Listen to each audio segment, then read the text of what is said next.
আজিজ ভাই আলোচনার মাঝখানে বললেন যে নাসিরউদ্দিন পাটোয়ারি একটা বেয়াদব, এর রাজনীতি করারই অধিকার নাই, রাজনীতি করার দরকার নাই।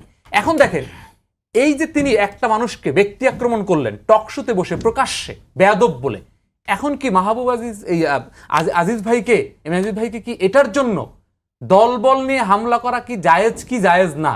এই প্রশ্নের উত্তর তার পূর্ববর্তী বক্তব্যের ক্ষেত্রে যদি আপনি মিলান তাহলে সকল প্রশ্ন উত্তর পাবেন। একজন মানুষকে সরাসরি আপনি বেয়াদব বলতে পারেন? এটা কি কোনো ধরনের সভ্য টকশো?